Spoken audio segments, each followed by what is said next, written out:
So ನಾನು Harris ಅವರು ಇನ್ನ ಬಹಳ ಜನ MLA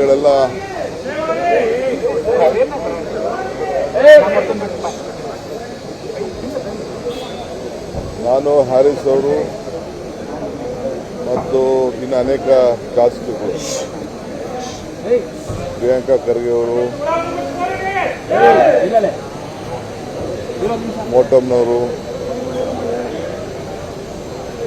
ಎಲ್ಲ ಕೇರಳಗೆ, ಅಜಯ್ ಸಿಂಗ್ ಎಲ್ಲ ಕೇರಳಗೆಲ್ಲ ಹೋಗಿದ್ದು. ಇನ್ನು ಕೆಲವರು ಅಲ್ಲೇ ಇದ್ದಾರೆ. ಎಲ್ಲ ಪ್ರವಾಸ ಮಾಡಿದ್ದೀವಿ.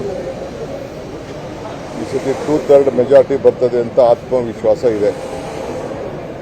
10 ವರ್ಷ ಅವರ ಆಡಳಿತ ಜನ ಬೇಯಿಸಿದ್ದಾರೆ. ಬಿಜೆಪಿ ಜೊತೆ ಹೊಂದಾಣಿಕೆ ಕೂಡ ಅವರು ಮಾಡಿಕೊಂಡದ್ದು ಒಳ ಒಪ್ಪಂದ ನಡೆದಿದೆ. ಬಟ್ 10 ವರ್ಷದಲ್ಲಿ ಏನು ಗುರುತಾಗುವಂಥ ಅಭಿವೃದ್ಧಿ ಆಗಿಲ್ಲ. ಫೈನಾನ್ಷಿಯಲಿ ಕೂಡ ಬಹಳ ದೊಡ್ಡ ಪೆಟ್ಟು ಬಿದ್ದಿದ್ದಾರೆ. ಹೊರಗಡೆ ದೇಶದಿಂದ ಇವತ್ತು ಆಗ್ತಾ ಇರೋಂಥ ಸಮಸ್ಯೆಗೆ ಮತದಾರರು ಬಂದು ಓಟು ಕೂಡ ಆಗ್ತಾ ಇಲ್ಲ. ಅವರೆಲ್ಲ UPA ಓಟ್ ಹಾಕ್ತಾರೆ, UDA ಓಟ್ ಹಾಕ್ತಾರೆ ಅಂತೇಳಿ, ಇದು UDF ಓಟ್ ಹಾಕ್ತಾರೆ ಅಂತೇಳಿ ಅವ್ರು ಸರ್ವೆ ಮಾಡಿಸಿ ಟ್ರಾನ್ಸ್ಪೋರ್ಟೇಷನ್ಗೂ ಫ್ಲೈಟ್ ವ್ಯವಸ್ಥೆ ಕೂಡ ಇಲ್ಲ. ಅವರೇ ಕಾಸು ಕೊಟ್ಬಿಟ್ಟು ಬರ್ತಿದ್ರು, ಬಟ್ ಹೆಚ್ಚಿಗೆ ಫ್ಲೈಟ್ಗಳನ್ನ ಹಾಕಿಸ್ತಿಲ್ಲ. ಸೊ ಇವೆಲ್ಲ ಸಮಸ್ಯೆ ಇದೆ. ಆದರೂ ಕೂಡ ಕಾಂಗ್ರೆಸ್ ಪಕ್ಷ ಮತ್ತು UDF ಬಹಳ ಒಗ್ಗಟ್ಟಿನಿಂದ ಚೆನ್ನಾಗಿ ಕೆಲಸ ಮಾಡ್ತಾ ಇದೆ.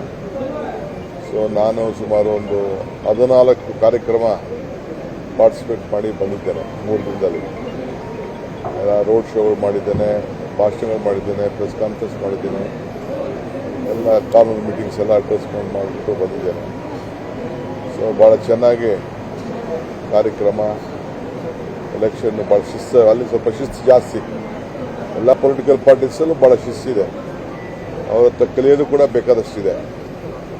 ಸೊ ಇವತ್ತೆಲ್ಲ ಕುಟುಂಬ ಸಭೆಗಳಂತ ಮಾಡ್ತಾರೆ, ಅಂದರೆ ಎಲ್ಲ ಫ್ಯಾಮಿಲೀಸು ಸೇರಿ ಸಭೆಗಳು ಮಾಡ್ತಾರೆ.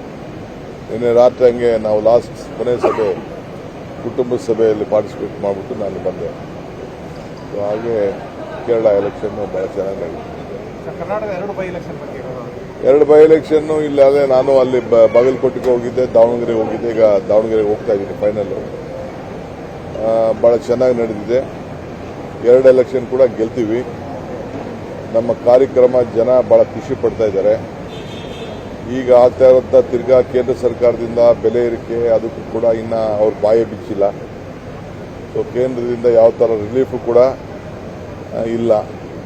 ಆದರೆ ನಾವು ಮುನ್ಸೂಚನೆಯಿಂದ ಈ 5 ಗ್ಯಾರಂಟಿಗಳು ಕೊಟ್ಟಿದ್ದರಿಂದ ಜನಕ್ಕೆ ಸ್ವಲ್ಪ ಸುಧಾರಣೆ ಆಗಿದೆ. ಸೊ 2 ಕೂಡ ನಾವು ಗೆಲ್ತೀವಿ, ಯಾವ ಸಮಸ್ಯೆ ಕೂಡ ಇಲ್ಲ.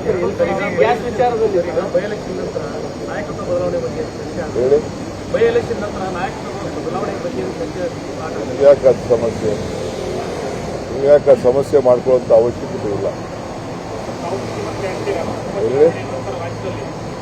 ಕಾಲ ಅದಕ್ಕೆ ಉತ್ತರ ಹೇಳ್ತದೆ ಅಂತ ಹೇಳಿದ್ರಲ್ಲ.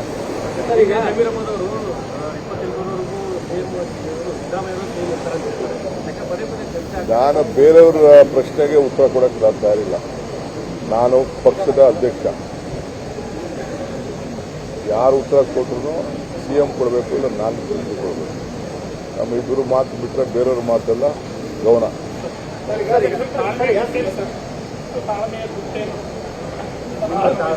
ಕಾಲ ಉತ್ತರ ಹೇಳ್ತದೆ.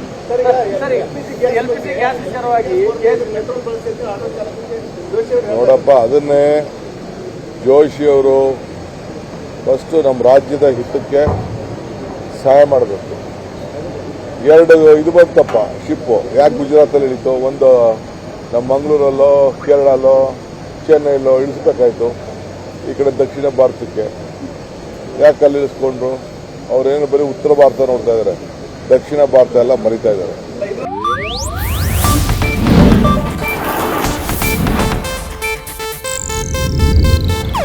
ಇದು ಏಷ್ಯಾನೆಟ್ ನ್ಯೂಸ್ ನೆಟ್ವರ್ಕ್ ಪ್ರಸ್ತುತಿ.